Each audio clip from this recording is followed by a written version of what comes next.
修仙者夺天地造化，逆天而改命，炼气筑基，结金丹，育元婴。有了元婴，便相当于有了第二条命。一旦发生意外，便能舍弃肉身遁去，再在合适的时机夺舍重生。这算是比较经典的修仙桥段了。那么，如果不讲修仙，而是讲科学，人类能够实现意识夺舍吗？这就是我们接下来要讲的故事。在幻塔的世界里，就有人类通过科技手段实现了夺舍重生。故事开始于迎风郊的包子铺。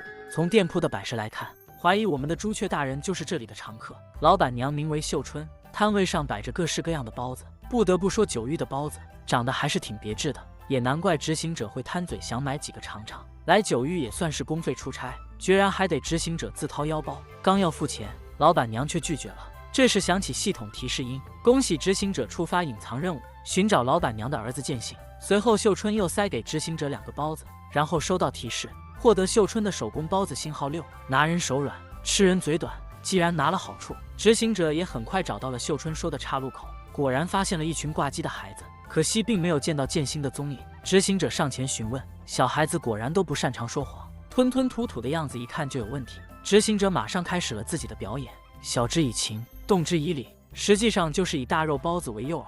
小孩子果然上当，马上出卖了剑心的踪迹。原来剑心偶然得到了修仙秘籍，学成之后说不定能飞升上天，见到自己的父亲，所以去洞府闭关了。这件事情告诉我们，没事不要骗小孩子，万一孩子当真了，大人就该头疼了。执行者继续套话，小孩子果然知无不言，言无不尽，很轻松的就了解了洞府位置。既然已经得知了线索，那包子肯定是不可能给的。别问我问啥不给，问就是刚好有这个选项。制作组也是够皮的，这是要教育小朋友不要出卖朋友，肯定不是我想独吞。不理会身后小朋友的亲切赞美，执行者动身来到修仙洞府。看到洞府后，我第一时间的想法是，这里是用来做什么的？在洞府前面有着凿出的石阶，一直延伸到洞口，而且看洞口的装修，更像是古文明留下的遗迹。作为对比，我找到了九域其他门洞的设计。这处洞府的建筑材料和玄宫旧址的石碑用料相同，很可能也是古文明所留。除了门的设计，还有便是里面的灵猫像。灵猫像起源于九域的传说，传说灵猫会庇佑九域，就是这眼有点邪。有意思的是，我特意去跑了几个庙，发现灵猫雕像的大小不是一样的，光规格就有好几种。灵猫像是人类产物还是古文明的呢？既然有了灵猫像，我们以后在九域是否能遇到灵猫呢？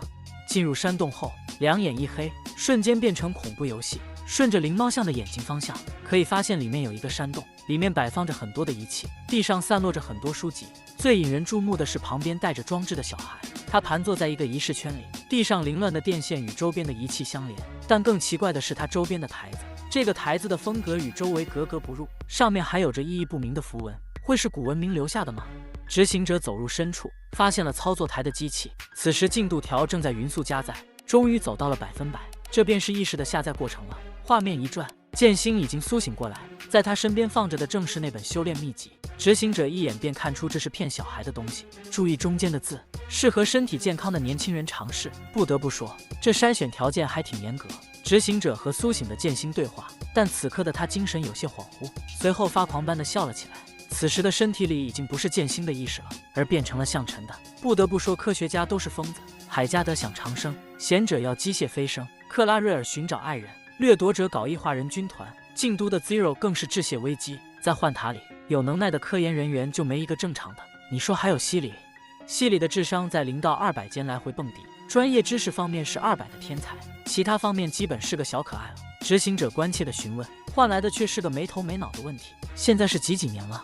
这个问题看似不难，其实我们真的不知道。执行者来九域的时间是2712年，但那是爱达星的历法，九域的历法至今还没能看到书面资料，载入画面虽然也有时间，但也是换算成爱达星的，所以我也很好奇九域的历法是什么样的。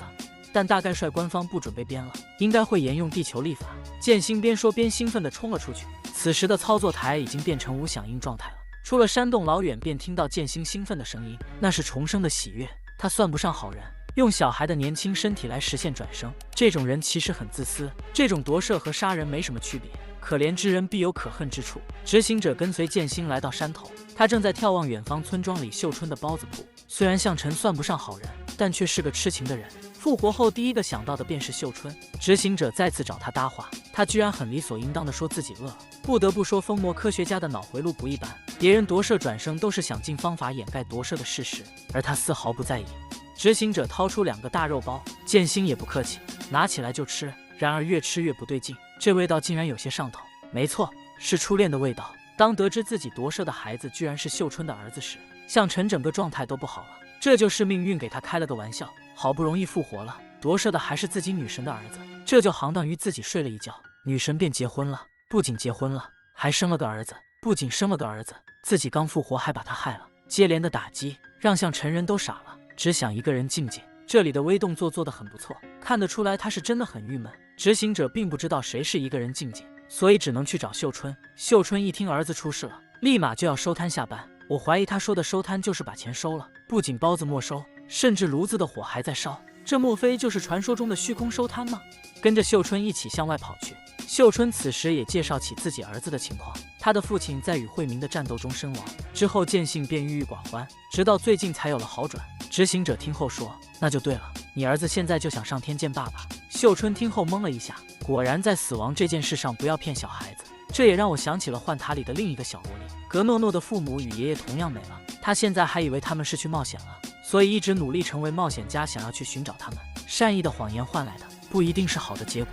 正当这时，剑信也回来了，看到曾经的女神，他有些语无伦次。曾经想与秀春在一起，现在却成了他的儿子。命运还真是个有趣的东西。剑心赶忙岔开话题说肚子有些饿，便被秀春领回家了。不过执行者却不干了，这小孩子明显有些不对劲。执行者又来到了包子铺，果然发现剑心在直勾勾看着秀春工作。执行者上前搭话，不料向晨并没打算隐瞒夺舍的事，只是要求换个地方说明真相。于是又来到了山洞门口，接下来就听到了向晨的吐槽，真是爱管闲事的人。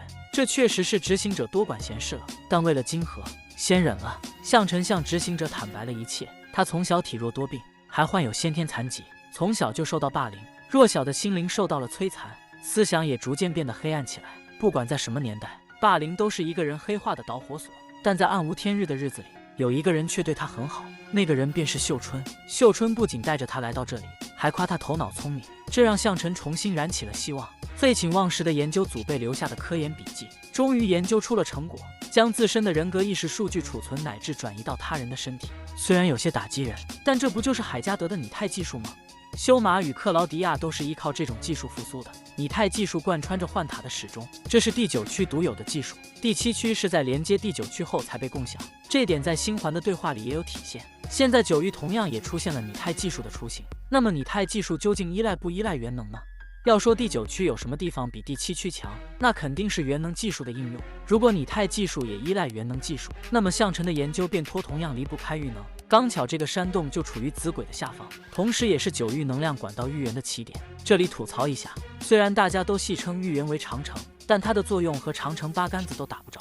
9域的域源是能量传输的管道，洞府建在此处，可能才是向晨能夺舍成功的原因。在这次成功后，所有技术就全部毁掉了。向晨随着不断的研究，身体却越来越差，产生的邪念也越来越强。为了和女神在一起，更加不惜一切的研究，终于身体垮了。最后他将意识上传到了芯片里，然后还编造了骗小孩的秘籍，一切只为夺舍年轻健康的少年重生。执行者终于搞清楚了一切，但他并没有觉得哪里不对，也没有吵着给剑信报仇，而是好奇向晨已经复活了，为什么还闷闷不乐。向晨却是苦笑不已，好不容易有了重启人生的资本，却夺走了秀春珍视的东西。秀春越是关心剑心，向晨便越是愧疚。他站在自己的坟墓前久久不语，终于还是决定把身体还给剑心。执行者接下来的话就很有意思了，就算别人不知道你来过，我也会记得。主角在这段剧情里表现得非常不正常，向晨的这种夺舍做法实际上是抹杀别人的存在，主角却视若无睹，还不断追问着向晨的感受。这一切都是因为主角的经历，向晨是夺舍重生的，而执行者呢，失去了过去的记忆，醒来后实力就很强，但执行者真的是执行者吗？有没有一种可能，执行者也是被夺舍了身体呢？而且就连夺舍的意识也被重置了记忆，在这种情况下，哪怕身体不是自己的，也意识不到，这样就产生了一种新的可能性。主角被艾达之子抓到后，就像贤者对莎莉做的一样，把意识给封闭了，然后取而代之的是注入新的意识，只是新的意识同样没有记忆。用个简单的例子比喻，便是你重生到了异世界，但是你忘了自己是众生者，这种情况下，海加德依旧会认同主角的身份，但主角却已经不是主角了。科技发展的越厉害，人类就越来越难以证明自己就是自己。在与向晨道别后，便回到了包子铺。此时的剑心已经回来了，他的意识已经被换回来，虽然是夺舍，他的意识却没出问题。奈美西斯同样也是如此，莎莉意识也是被困住。是夏佐在意识空间重新唤醒了莎莉。那么在主角的体内是否还存在原来的意识呢？贤者究竟对主角做了什么呢？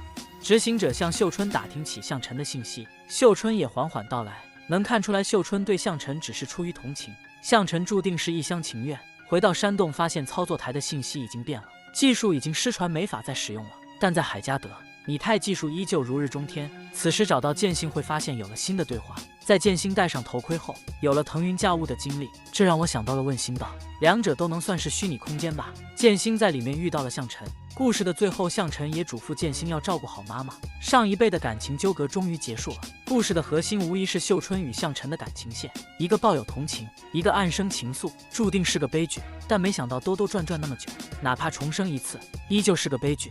倘若向晨苏醒的时候夺舍的是个成年人，是否结局便会不同呢？到此故事便结束了。这是九域里的一个隐藏剧情，科技夺舍还是很有想法的。如果是你，愿不愿意用这种方法实现永生呢？本期就到这里，关注小峰，带你体验不一样的幻塔。